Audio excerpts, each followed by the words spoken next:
Selamat ini malam ya. Jadi kita take video malam-malam. Hari ini tentu kembali bertemu dengan saya, Putu Danayasa. Tapi ada yang sedikit berbeda.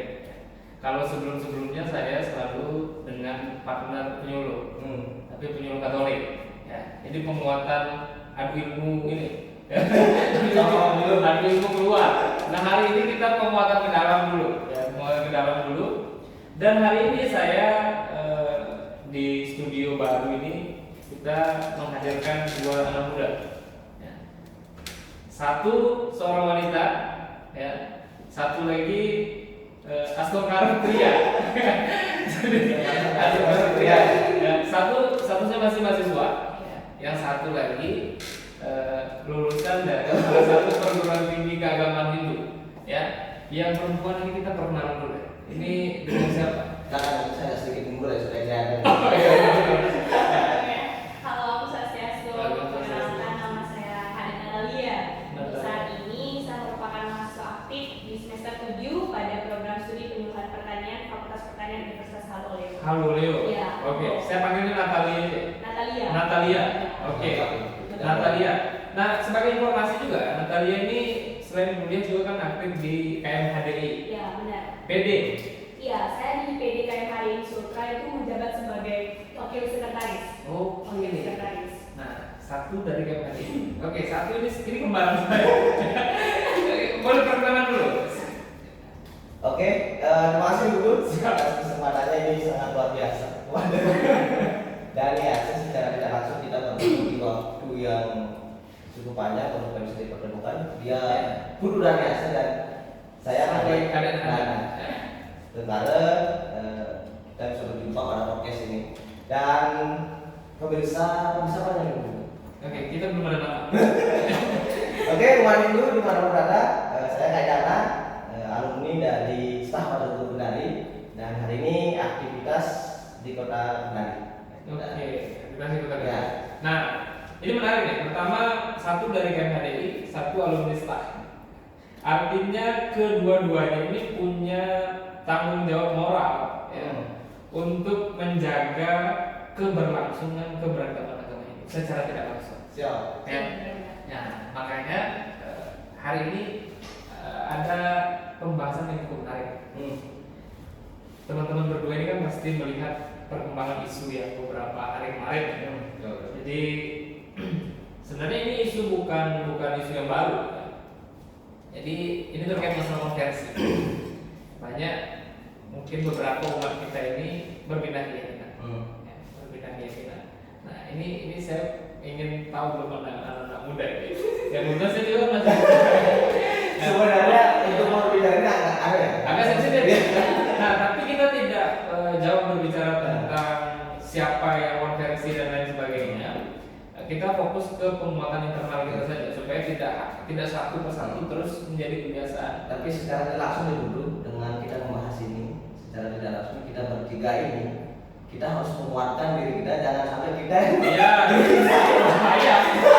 Jangan sampai kita habis ngobrol ini malah salah satu dari kita berpindah keyakinan. Ini rekam jejak kita. Iya benar. Harus menjaga diri. Harus menjaga diri. Nah ini pertama dulu saya ke Natalia dulu ya. Natalia dulu. Kita melihat mungkin sebagian besar ini kan yang berpindah keyakinan ini lebih banyak perempuan. Ya, benar. Iya, benar. Walaupun kita tidak melihat data ya, tapi secara kasat mata kita melihat lebih banyak wanita yang pindah keyakinan. Menurut Natalia sebagai perempuan Hindu, ya, masih muda, kira-kira sebenarnya apa ya? Maksudnya tantangan sebagai wanita Hindu itu seberat itu kan atau bagaimana kira-kira? Oke, baik Ibu tuh. Sebenarnya hari ini itu memang perempuan-perempuan Hindu itu sedang dihadapkan berbagai macam tantangan. Khususnya apalagi kalau saya nih sekarang kan lagi kuliah. Saya di kuliah itu kan satu kelas itu 89 orang. Nah, terus ada 3 agama, terus agama Kristen, terus Islam, terus juga Hindu. Nah, saya di kelas itu cuma bertiga yang agama Hindu, otomatis kita ini berada di kaum yang minoritas kan. Jadi kita harus mau tidak mau harus menyesuaikan. Salah satu tantangannya itu yang paling kentara itu adalah tantangan sosial. Nah, tantangan sosial di mana? Tantangan sosial ini kita itu kadang-kadang perempuan itu selalu ditanya bahwa kok kalau agama Hindu kok banyak banget ya upacara-upacara adatnya gitu, kayak gitu ya, kok banyak banget ya. Terus sering lagi ditanya, kok pakaian kepulannya kok agak-agak terbuka ya, kok begitu sih. Terus lagi yang paling sensitif gitu ya, berbicara tentang tanya-tanya tentang makanan khas gitu. Terus budaya kita juga kok bisa sih sampai banyak, setahu itu ada banyak. Itu merupakan salah satu tantangan dan secara tidak langsung memang harus kita jawab dan harus kita berikan mereka pemahaman. Kadang-kala kalau mereka tidak paham kita menjelaskan, mereka bilang, masa sih seperti itu, jadi tidak yakin seperti itu. Jadi itu sih merupakan salah satu tantangan, dan tantangan itu merupakan di mana kita kalau sudah ditanya seperti itu, kita harus menguatkan lagi diri kita sendiri. Jadi kita harus tingkatkan lagi pengetahuannya kita, kemudian keterampilannya kita dalam beragama seperti itu. Oke, ini menarik ya. Ini saya sebenarnya gini. Jadi pandangannya memang itu secara faktual itu banyak jadi Hindu nih kok mana bersekali jadi perempuan Hindu ya. Belum lagi kalau kita jadi perempuan Hindu itu kerja, kemudian pulang kerja harus dengan berbagai praktek ritual dan sebagainya. Itu cukup kalau kita secara kasar mata cukup menyusahkan sebagaimana itu tantangannya. Saya ke kadang-kadang masalah yang disampaikan Natalia tadi terkait dengan kondisi tantangan perempuan. Dari sudut pandang lelaki muda ya. melihat perjuangan wanita-wanita muda itu bagaimana? Oke, jadi untuk saya apresiasi lah untuk dia sebagai perempuan yang mau belajar. Sampai sampaikan tadi bahwa di lingkungan sosialnya sering mendapatkan pertanyaan dan sebagainya. Ketika dia tidak tahu, dia berusaha untuk mencari jawabannya. Kalau seandainya kita bisa punya kader-kader atau wanita-wanita di luar sana semua terbuka mindsetnya gitu, ya kan seperti itu, kita bisa memberikan jawaban untuk membuat dirinya masing-masing. Nah, untuk tantangan seorang perempuan itu memang menjadi tantangan juga sebagai seorang laki-laki. Bagaimana di tengah wanita yang dimana memiliki tanggung jawab yang kadang dilihat remeh. Kalau laki-laki melihat remeh, tapi rasanya berat gitu. Sangat melelahkan. Iya, saya kerja di rumah. Kalau misalnya sebagai seorang laki-laki tidak paham dengan apa yang dilakukan oleh seorang pasangan atau perempuannya, seorang perempuan itu tidak akan terima. Jadi itulah tantangan seorang perempuan itu juga merupakan tantangan sebagai seorang laki-laki, bagaimana laki-laki itu bisa memahami kondisi seorang perempuannya. Benar. Jadi kita sebagai laki-laki juga harus paham kondisi. Satu sisi istri, kita ngomong istri. Pembahasan kita terlalu jauh ya. Jadi kita udah ngobrol masalah istri. Kita sudah ngobrol masalah rumah tangga. Mungkin bisa dibatasi sebatas pasangan. Oke, pasangan lah ya. Tapi karena tadi kita ngomong sudah di rumah tangga. Iya kan? Ya nanti kan kita juga akan sampai di sana dengan stok kata ya. Jadi dua permasalahan tadi itu memang itulah yang dihadapi. Satu sisi perempuan memang dia selain sibuk dengan aktivitas keseharian sebagai seorang perempuan, apalagi sudah berkeluarga, mengurus suaminya, mengurus anaknya, belum mengurus ritual dan sebagainya, rasanya berat sekali jadi orang ini. Nah, saya ke dekade dulu lagi ya. Dan ini kan alumni dari salah satu perguruan keagamaan. Melihat pandangan itu, kita tidak bisa mungkiri juga yang memang cukup berat nih kalau jadi perempuan itu. Kita tahu ya, hari raya itu udah habis. Purnama, tilam, kalungan, isingan, kacang kriol, belum tumpah ya, tumpah landak, tumpah wayang dan sebagainya. Selama 6 bulan non-stop nih, habis. Apakah dari sudut pandang agama kita sharing-sharing? Dari sudut pandang agama ya kita lihat. Seberat itu menjadi hidup. Ini sebenarnya pertanyaan yang harus kita serius jawab, tapi kita terjawab dengan tidak tegang karena bagaimanapun kalau itu disampaikan dengan tegang nanti pemirsanya tidak amin. Nah, jadi menghadapi kadang-kadang seperti itu sebenarnya dalam agama pun juga tidak ada yang menyatakan untuk harus seperti ini, kan gitu. Artinya semua itu dilakukan berdasarkan niat kita. Kalau misalnya kita melaksanakan kegiatan haraya misalnya, kalau kondisi saat itu tidak sanggup untuk membuat hal yang lebih, maka kecil pun bisa. Jadi misalnya kalau Lamongan tidak sanggup untuk landing sana yang lengkap dengan jadi dan sebagainya karena mungkin kondisi ekonomi dan sebagainya, bisa dengan cadang salju. Jadi seorang perempuan kalau menganggap ritual itu adalah susah atau berat, berarti kita harus lebih sering naik sering. Karena memang dalam ajaran agama tidak harus seperti ini. Hindu itu sangat fleksibel dulu, karena kita memang diharuskan niat dulu. Kalau bantannya besar, niatnya besar, tapi niatnya kecil, maka hasilnya juga kecil. Tapi kalau niatnya misalnya kecil, tetapi niatnya yang besar, maka secara tidak langsung hasilnya pun juga besar. Itu pandangan agama yang kalau mau pemahamannya seperti itu, ini teman-teman harus kuliah di staf berkulinari. Ya, kenapa ini penting? Ya, memang kita harus akui, kita cukup minim mendapatkan kesempatan untuk belajar agama secara dalam. Ya, benar. Kita harus akui sebagai koreksi kita. Tapi kita dalam budaya harus memang mencari tahu sendiri. Ya. Oke, kita lanjut dulu. Kita kembali ke isu-isu yang hangat-hangat. Ke Natalia dulu ya, sebagai seorang perempuan melihat terjadi konversi, melihat terjadi teman-teman kita yang berpindah itu ya. Kita tidak menjudge ya, dia salah atau tidak, kita tidak dalam posisi itu karena kita tidak mengetahui bagaimana kehidupan mereka. Tetapi ini tentu menjadi kekhawatiran kita sebagai agama Hindu, sebagai generasi muda Hindu, kalau terus-terusan terjadi seperti itu. Ya. Kira-kira dari sudut pandang Natalia ini melihat kondisi ini gimana? Ya, sebagai anak muda. Ya. Oke, jadi melihat sudut pandang itu saya sebagai anak muda, saya juga sebagai perempuan Hindu gitu, itu merupakan memang yang setiap saat selalu sadar bahwa ini bahaya nih, ini bahaya nih. Jadi kita tahu kalau di Indonesia itu kan banyak sekali agama, budaya dan juga suku seperti itu. Kita juga dinobatkan atau diserahkan untuk memeluk dan memilih agama sesuai dengan apa yang kita mau. Dan semua agama itu telah diatur di dalam undang-undang. Semua agama itu mengajarkan kebaikan. Nah, tetapi tidak mengajarkan untuk bahwa kita konversi dari agama yang satu ke agama yang lain. Sebenarnya itu adalah hak setiap orang seperti itu.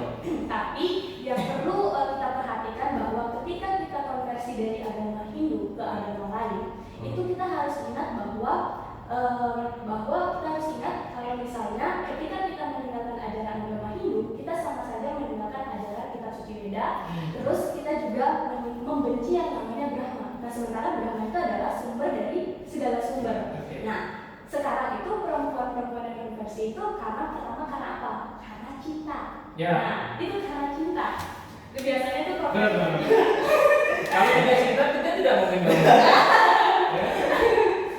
Jadi kalau cinta di sana sedikit adalah cinta. Karena cinta nanti muncullah yang namanya hubungan dua manusia yang serius, jadi meranjak pada jenjang pernikahan. Sebenarnya hal-hal ini tuh dipengaruhi oleh pertama faktor pendidikan. Kenapa? Tadi kan sudah sempat singgung bahwa kita memang kurang dari segi pendidikan. Ya, itu memang benar. Kita kurang dari segi pendidikan. Jadinya apa? Bahkan ada satu sekolah itu memang tidak ada guru agamanya. Jadi dia tidak tahu untuk belajar agamanya dari mana. Seperti kan ada. Itu memang perlu kita cross check dan kita evaluasi. Kemudian faktor yang kedua itu faktor dari lembaga adat. Jadi misalnya mungkin terlalu banyak mengeluh karena berarti ngayahnya seperti buat sekali acara-acaranya seperti itu. Kalau misalnya ada ngayah didenda dan lain segala hal. Terus yang terakhir itu adalah faktor sosiologis. Faktor sosiologis ini kayak faktor keturunannya dia, misalnya ada dalam satu keluarga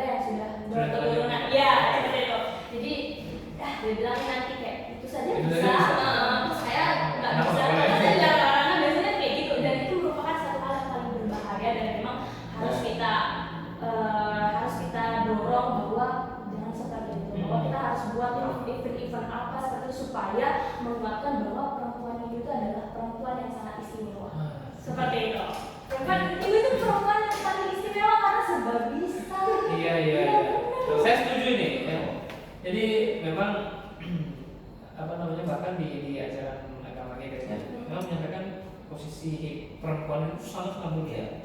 Ya. Dia itu disebutkan nama dewa tampara. Tidak ada dewa sekalipun yang lebih patut dihormati daripada seorang ibu. Ibu itu masih perempuan. Ya. Ya. Dan ini perempuan itu. Oke, ya itulah kondisinya. Ya. Jadi begitu banyak tantangan yang kita hadapi. Yang jelas memang poin pertama itu adalah serada kita yang kurang. Ya. Penguatan fondasi terhadap kebanggaan kita sebagai Hindu itu yang kayaknya perlu kita carikan berbagai cara untuk memperkuat itu. Secara tidak langsung tadi Natalia juga menyampaikan bahwa perlunya peran-peran lembaga juga untuk sebagai wadah, mungkin sebagai tempat sharing, tempat berdiskusi atau tempat berbagi lah. Itu sudah pesan yang juga disampaikan oleh Natalia. Benar-benar. Jadi ini bukan hanya bukan hanya kerja kita sebagai anak muda yang tergabung di kader KMHDI, di Berada, di staf, dan kami di penyuluh, Pak. Jadi kita semua ini tanggung jawab kita semua untuk memberikan pemahaman penguatan. Terakhir nih, pesan-pesan untuk teman-teman kita anak muda Hindu supaya tidak lagi dengan mudahnya berpindah dengan berbagai apa? Dengan apapun alasannya itu. Ya, entah itu karena cinta, entah itu karena ini masalah cinta ini bahaya sekali. Karena kita kalau menasihati orang jatuh cinta itu seperti berbicara dengan orang tuli. Iya. Jadi mental.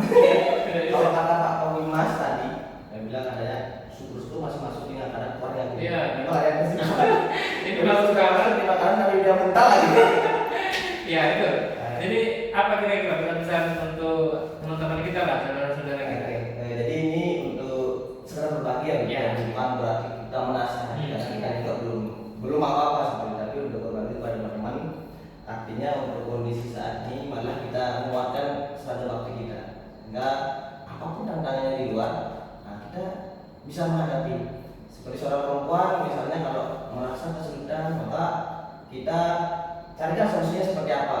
Itu pun seorang laki-laki. Nah, yang paling penting adalah yang Ibu katakan tadi, ketika permasalahan konversi adalah cinta, maka kita sebenarnya harus lebih sering bergaul kepada lingkungan internal kita. Karena dia mungkin sebagai kader dengan MHDI tahu bagaimana MHDI kan MHDI juga sebagai wadah. Kalau mahasiswa ya, kalau di pemuda ada Prada. Nah, itulah wadah-wadah kita untuk teman-teman. Kalau misalnya di rumah tidak maksimal mendapatkan bimbingan, maka bisa kita cari luar. Ya, sampai karena alasan orang tua saya tidak mau beli nama saya, orang lain yang lain. Tapi kalau misalnya kita berbilang dari kita, kalau misalnya di rumah kita kurang mendapatkannya, maka kita cari luar. Mungkin itu untuk teman-teman. Kita bukan berarti menggurui, kita sharing. Dan ini juga menjadi tantangan untuk saya karena sudah mengundang di podcastnya membahas ini, maka dari saat ini saya tidak boleh untuk memikirkan. Jangan sampai kita akan bicara bohong sih. Oke. Makasih. Oke, dan tadi ya gimana? Kasih pesan-pesan nih ke anak-anak muda, khususnya wanita-wanita nih sebagai perempuan. Oke, baik. Jadi kalau dari pesan-pesan dari saya itu sebenarnya ada banyak. Nggak banyak, tapi harus sampai nih gitu. Jadi kita harus ingat bahwa kita itu lahir, perempuan Hindu ini harus ingat, kita itu lahir dari rahim seorang ibu yang beragama Hindu. Jadi sampai titik terakhir, sampai selesai kehidupannya kita di muka bumi ini, kita harus tetap beragama Hindu.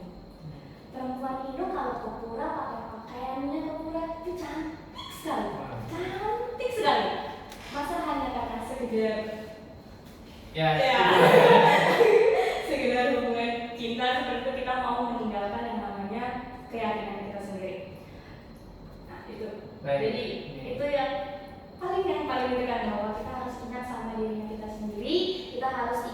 sama kedua orang tuanya kita, dan kita harus percaya bahwa regenerasi itu harus kita perbaiki dan harus tetap kita jaga leluhurnya kita juga. Seperti itu. Baik, terima kasih. Ini sangat luar biasa ya.